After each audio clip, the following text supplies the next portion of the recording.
Hey all you on YouTube, I just thought I'd post a video of all my cymbals since I've just got over 10,000 views. It's quite a milestone for me. I know it's not that many views but in relation to other people, but it's a lot for me. It's just a little self-indulgent video of all of my cymbals. I'll just do a quick run through of what I've got.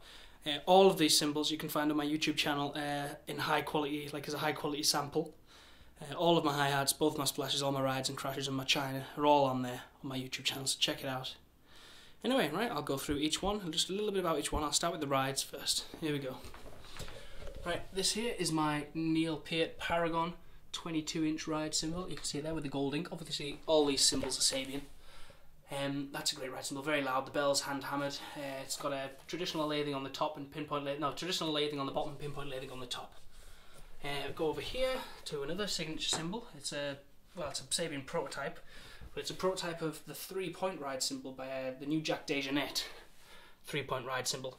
It's got hand hammering and it's got HH and HHX marks on the hammering on the top, just HHX on the bottom, with a mini cut bell there, and obviously the unlathed kind of control band kind of thing there, which gives it a nice feel. 3 different feels on each 3 of the points really on the ride. Obviously traditional lathing on both sides, that's wide lathing on both sides. Great cymbal for jazz. Nice crashing as well. Right, to my third ride is a Sabian signature fierce ride, Jojo May fierce ride. Obviously it's got really big kind of double hammering, double HHX hammering on the top and the bottom. Completely unlathed, 21-inch. The prototype was 21 as well.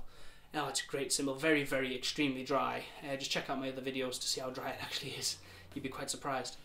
Right, my fourth ride here is a Sabian HHX Legacy 20-inch ride, obviously developed with Dave Weckl. You can see on the underside it has a unlathed control band. The cymbal's quite shimmery. It's great for a small club ride or small volumes, or I use it as a big trashy crash. Right, onto the crashes then. My crash here is a HHX Evolution Ozone 20-inch crash. Big, massive, trashy crash. Obviously developed with Dave Weckl, again, the Evolution series in the HHX line. I will go on to my HHX Xtreme crash here, 19-inch. I love big cymbals, big crashes anyway. You get a big, nice, smoky, washy sound from all. This is a great cymbal. It's quite thin, but you still get a lot of projection because of the tone projection that's built into it. Obviously, you got the big HHX hammer marks there. You can see how nice it looks as well.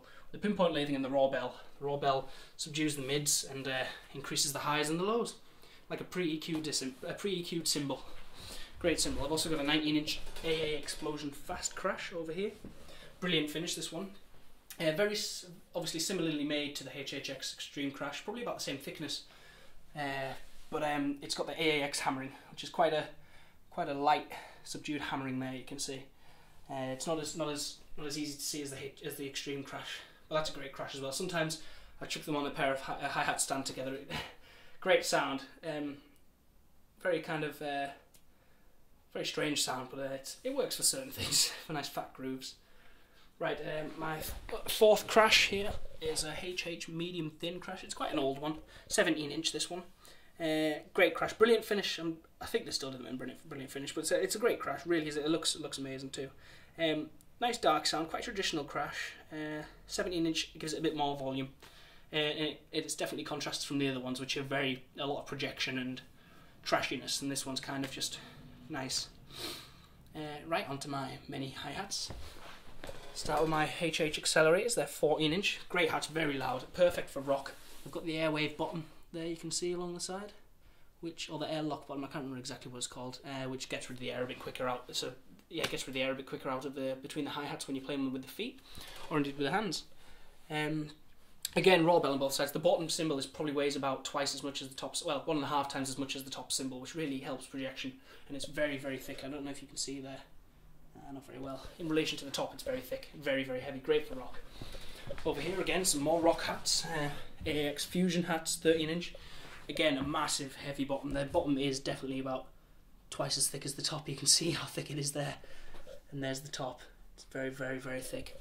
It's got 3 holes in the bottom, 2 extra holes to aid venting, obviously similar to what the airlock bottom does on the 14-inch accelerators over there. Unlathed, hand-hammered bottom. You can see the hand hammer in there. No lathing whatsoever on both sides. Then with the standard kind of AX top with the pinpoint lathing. These are my favourite hats down here, AX 13-inch studio hats. Great, crisp, pristine hats. clean.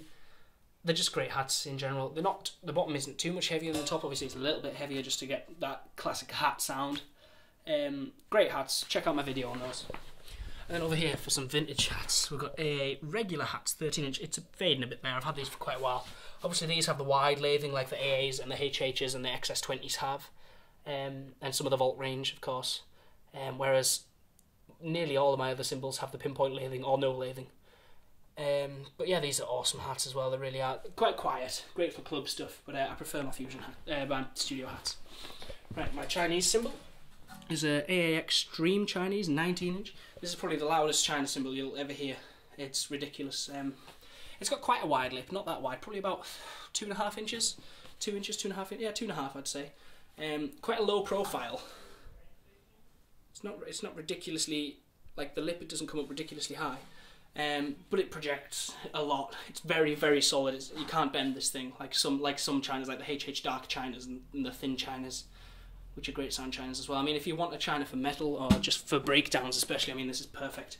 Another China, this sounds quite similar to, probably not as responsive as the Paragon 19-inch China, but between this one and that one, they're probably the best Chinas in the Sabian line, in the Sabian brand, really, I would say. Right, up here then, we'll go to my two splashes, my last two cymbals. We have a 10-inch and a 6-inch AAX splashes there. I like AAX and HHX. They're definitely my favourite lines. It's the pinpoint lathing kind of just makes the cymbal much more responsive. The two little splashes up there, great, glassy, great for accents. The 6-inch is very quiet. It's like a cup chime almost. Kind of a lot of tone to it. The 10-inch is very, very shimmery.